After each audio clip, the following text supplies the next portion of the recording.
10 महाविद्या का प्रथम स्वरूप माँ काली है।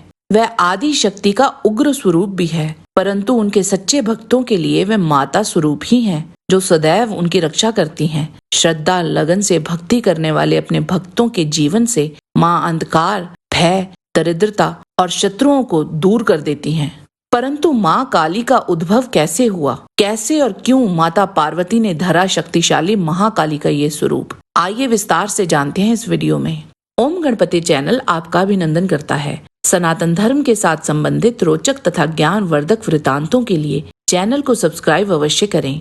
अगर वीडियो पसंद आए तो लाइक और शेयर करें। कृपया हमारे दूसरे चैनल सुनो कथा को भी सब्सक्राइब करें, जिसमें हम हमारे धर्म ग्रंथों से ली गई कथाएं डालते हैं। लिंक आपको डिस्क्रिप्शन बॉक्स में मिल जाएगा। आइए अब चलते हैं वीडियो की ओर। मार्कंडेय पुराण के अध्याय 85 के अनुसार पूर्व काल में शुंभ निशुंभ नाम के 2 राक्षसों ने इंद्रलोक तथा देवताओं का यज्ञ भाग अपने मद के बल से हरण कर लिया। उन दोनों ने सूर्य, चंद्रमा, कुबेर, यम और वरुण पर भी अपना अधिकार जमा लिया। उन दोनों महाअसुरों ने सब देवताओं को उनके अधिकारों से च्युत कर दिया और स्वर्ग से निकाल दिया। इस पर देवताओं ने अपराजिता देवी का स्मरण किया। उन्होंने कहा, हे देवी, आपने हमको वर दिया है कि विपत्ति में जिस समय हम आपका स्मरण करेंगे उसी क्षण आप हमारे कष्टों को हरण कर लेंगी। ऐसा विचार करके देवता लोग पर्वतराज हिमालय पर गए और वहां जाकर भगवती की स्तुति करने लगे। जब देवता माँ भगवती की स्तुति कर रहे थे, उसी समय पार्वती देवी गंगा जी के जल में स्नान करने के लिए वहां आई।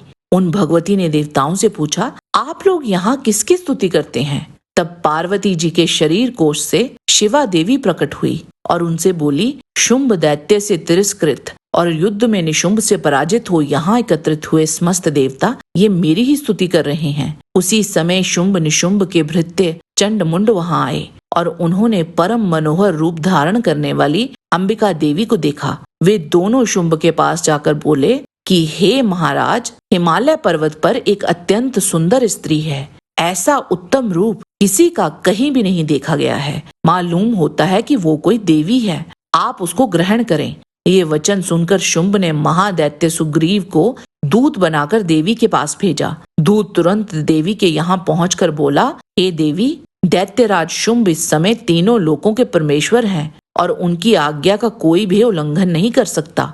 वह संपूर्ण देवताओं को परास्त कर चुके हैं। उनकी आज्ञा के अनुसार तुम भी उनके अधीन हो जाओ, क्योंकि वह तुम्हें संसार की स्त्रियों में रतन मानते हैं और तुम रतन स्वरूपा हो, इसीलिए तुम निशुंभ की सेवा में आ जाओ।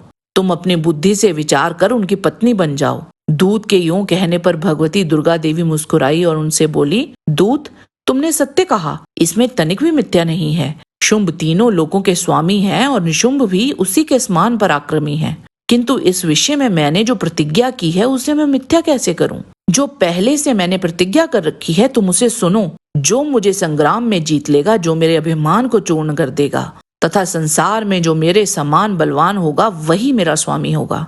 इसीलिए शुंभ और महादैत्य निशुंभ स्वयं ही यहाँ पधारें और मुझे जीत कर शीघ्र ही मेरा पाणी ग्रहण कर लें। अब तुम जाओ। मैंने तुमसे जो कुछ कहा है वह सब दैत्यराज से आदर पूर्वक कहना, फिर वो जो उचित जान पड़े वह करें। देवी का ये कथन सुनकर दूत को बड़ा अमर्ष हुआ और उसने दैत्यराज के पास जाकर सब समाचार विस्तार पूर्वक कह सुनाया। दूत के उस वचन को सुनकर दैत्यराज कुपित हो उठा और उसने अपने सेनापति धूम्रलोचन से कहा, तुम शीघ्र ही अपनी सेना लेकर जाओ और उस दुष्टा के केश पकड़कर घसीटते हुए जबरदस्ती यहाँ ले आओ। शुंभ के इस प्रकार आज्ञा देने पर वह धूम्रलोचन 60,000 असुरों की सेना लेकर देवी की ओर दौड़ा। तब अंबिका ने हूं शब्द के उच्चारण मात्र से ही उसको भस्म कर दिया। देवी अंबिका और उनके सिंह ने उसकी सेना का भी संहार कर डाला।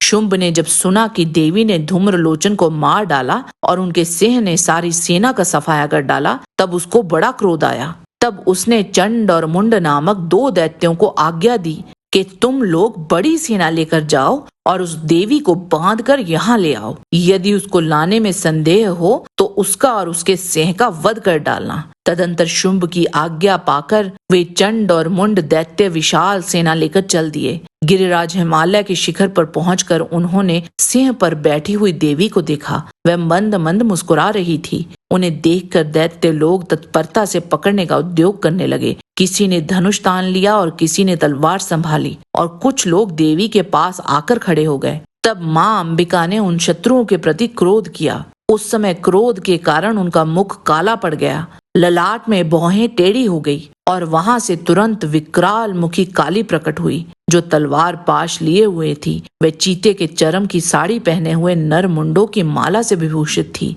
जिससे वह अत्यंत भयंकर जान पड़ती थी। उनका मुख बहुत विशाल था, आंखें भीतर को धंसी हुई थी और लाल थी। वे अपनी भयंकर गर्जना से संपूर्ण दिशाओं को गुंजा रही थी। जीभ लपलपाने के कारण और भी डरावनी प्रतीत होती थी।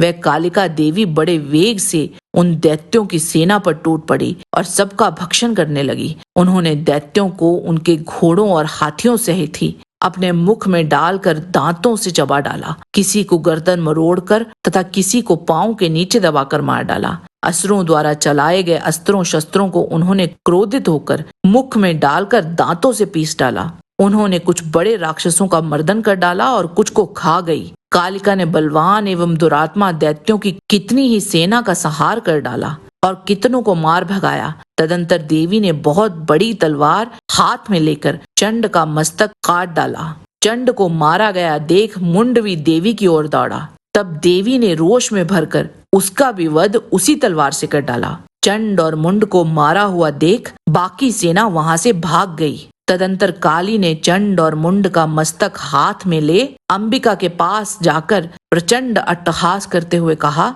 देवी, मैंने इन दोनों महापशुओं को तुम्हें भेंट किया है। अब इस समर रूपी यज्ञ में तुम शुंभ और निशुंभ का स्वयं ही वध करना। उन महाअसुर चंड और मुंड को देखकर कल्याणी अंबिका काली के प्रति मधुर वाणी में बोली, देवी, तुम चंड और मुंड को मारकर मेरे पास लाई हो, इसीलिए हे देवी, आज से तुम चामुंडा नाम से संसार में विख्यात होगी। जय माँ काली। आज के वीडियो में बस इतना ही। आशा करते हैं कि आपको आज का वीडियो पसंद आया होगा। इसे लाइक अवश्य करें। जाने से पहले चैनल को सब्सक्राइब करेंगे तो हमें बहुत खुशी होगी। किसी भी प्रकार की त्रुटि के लिए आप सबसे क्षमा चाहते हुए आपसे निवेदन है कि प्रेम पूर्वक परम पिता परमात्मा को मन में धारण करें और बोलें, वैदिक सनातन धर्म की सदा ही जय।